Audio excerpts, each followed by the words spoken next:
जब मोतियन का हार, कहाँ बसे तेरा बेड़ा। हाय रब्बा, मैं थक गई। Hello everyone, welcome back to my channel. I hope आप सब अच्छे होंगे, स्वस्थ होंगे और मस्त होंगे। हाँ जी, तो कल था करवा चौथ, तो उसके लिए देखिए मैंने ना बेड से कुछ ऐसी चीज़ निकाली जो मैंने 15 साल से टच भी नहीं की थी। जी हाँ, ये बैग निकाला और ये देखिए जिप भी ना इसकी अटक रही थी क्योंकि इतने सालों से इसको छेड़ा ही नहीं था। तो देखिए 15th करवा चौथ है मेरा, तो स्पेशल तो बनना चाहिए ना।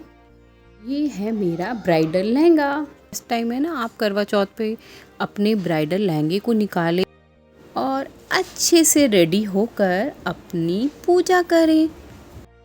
आजकल के लहंगे तो बहुत लाइट वेट में होते हैं, बट मेरा जो ये लहंगा है ना बहुत हैवी वर्क में है। आप देख सकते हैं सारा वर्क ना बिल्कुल रियल मोती स्टोन से है और ये इतना हैवी है कि आप ये सोचिए दुपट्टा ही इसका अप्रॉक्स 15 kg का होगा। ये देखिए कितना हैवी है। आई डोंट नो मैं इसको आज कैसे कैरी करूँगी। तो चलिए जल्दी से रेडी होके पूजा करते हैं। यहाँ मैंने कथा पढ़नी शुरू कर दी थी। अब ये दोनों चौपड़ खेलने लग गए। इतने में उसकी बांदी तेल की पाली और गुड़ की ढली लेकर आ गई। दोनों की खेलते थे। सासू से जाकर बोली, बहलों में खूब रौनक है, तेरी बहू चौपड़ साथ खेल रही है। इतना सुनकर सासू देखने को आई। दोनों को देखकर बहुत खुश हो गई। बहू ने सासू के पैर दबाए और सासू बोली, बहू सच सच बता तूने क्या किया। उसने सारा हाल अपनी सासू को बताया। तो राजा ने सारे शहर में ढिंढोरा पिटवाया कि अपने पति की जीवन सुरक्षा के लिए सब बहनें करवा चौथ का व्रत रखें। पहले करवे को अपने पियर में जाकर उजमन करें। हे चौथ माता, जैसे राजा के लड़के को जीवन दान दिया वैसे सब किसी को देना।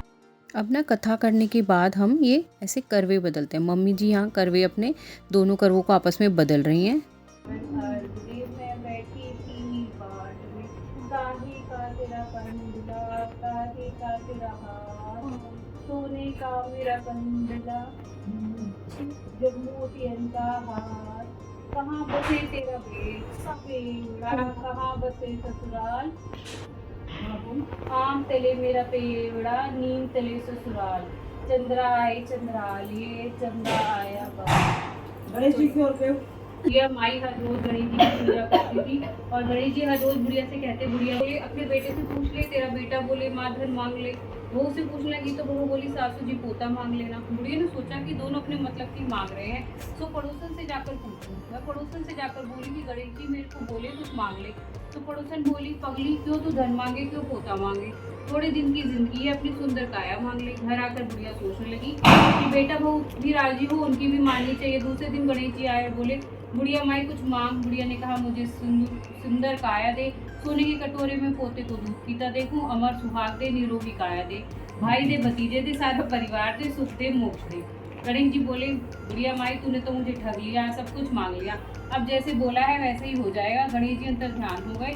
अब बुढ़िया माई के यहाँ सब कुछ वैसा ही हो गया। हे गणेश जी महाराज, जैसे बुढ़िया माई को दिया सब किसी को दिया। यहाँ पर ना हमारा सारा मिनसनी का सामान रखा है, जो हम बड़े जो होते हैं उनको देते हैं, जो छोटे होते हैं। तो यहाँ पर ना पहले देखिए मैंने ये चौथ माता को पूजन करते हैं, उनका तिलक करते हैं, उनको मीठा खिलाते हैं और फिर जल पिलाते हैं। तो हम यहाँ ना हर बात मम्मी से पूछ कर ही करते हैं, चाहे हमारे 15 साल हो गए हों।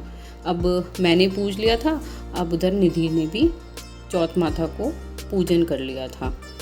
ये हमारे करवे रखे हैं। ये मम्मी हमें बता रही हैं कि ये वाला बॉक्स तुम्हारा है, ये वाला बॉक्स तुम्हारा है। और इधर ये देखिए निधि भी चौथ माता का पूजन कर रही है। ये मेरी देवरानी है।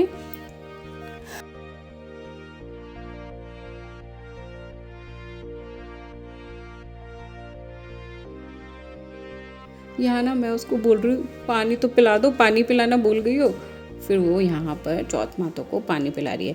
हम ना इतने साल हो जाते हैं कुछ ना कुछ भूलते रहते हैं, लेकिन ये अच्छा है हमारे सर पर बड़े होते हैं तो वो हमें याद दिलाते रहते हैं। मम्मी के पैरों में दिक्कत है, इसलिए ना मम्मी सोफे पर बैठती है और इसीलिए हमें टेबल पर चौथ माता मान कर पूछते हैं। अब हम अपना सब मिनस रहे थे जो हम अपने बड़ों को देते हैं, या मम्मी अपना सामान वनस रही थी और इधर मैंने अपनी साड़ी ली। अब हम जो भी सामान देते हैं पहले हल्दी लेते हैं पल्ले पर लगाकर, और जो हमारा मिनसने का सामान है वो सामने रख लेते हैं। अब जैसे साड़ी हो गया, शगन हो गया, मीठा, वो सब आप रख कर इसे मिनस देते हैं और फिर हम अपनी सास को दे देते हैं।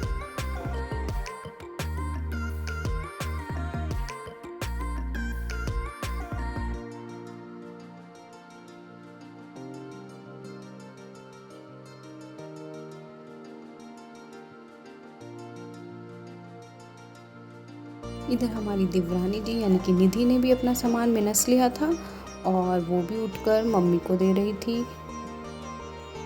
अब मेरा नंबर था। अब मम्मी ने भी हमें रिटर्न गिफ्ट दे दिए थे। मिनसने के बाद हमने सूर्य देव को अर्घ्य दिया तीनों ने और उनका पूजन किया। अरे रब्बा मैं बहुत थक गई मम्मी, ये बहुत भारी है। अब बारी थी सबकी फेवरेट फ़ोटोशूट की, तो हमने भी थोड़ी सी फ़ोटोशूट कराई, वीडियोस बनाई, रील्स बनाई, शॉर्ट्स बनाए, जो कि मैंने ऑलरेडी चैनल पे अपलोड किए हैं, आपने देखे ही होंगे। आई होप आपको ये वीडियो अच्छी लग रही होगी जब आपने यहाँ तक देख ही ली है। तो देखिए ये था मेरे लहंगे का लुक। उस वक्त ऐसी वीडियोस फ़ोटोज़ नहीं क्लिक होती थी, तो मैंने अपना मन अब पूरा किया। यहाँ हमारा डिनर तैयार हो रहा है। हम राजस्थानी तरीके से बनाते हैं, तो आज हम बना रहे हैं बाटी जो कि बेक हो रही है। इधर पराठे बन रहे हैं, साथ में चूरमा। तो ये सारी चीज़ें ना हम पहले ही बना लेते हैं ताकि चांद को जल देकर हम फटाफट अपना व्रत खोल सकें। ये देखिए बाटी अच्छे से क्रिस्प हो चुकी है। इनको ना अब ऐसे बीच में से प्रेस करेंगे और घी में एक इसको डुबकी लगवाऊंगी मैं और फिर हम इसे सर्व करेंगे। यहाँ पर ये ऐसे ही खाई जाती है। और यहाँ देखिए मैंने कैसरोल में सब के पराठे तैयार कर दिए हैं। तो अब हम हो गए किचन के काम से फ्री। चंद्रमा भी आ गया है, तो हमारा व्रत खुल चुका है। हमें पानी भी पिला दिया गया है। I hope you like this video. Thanks for watching. Bye bye, take care.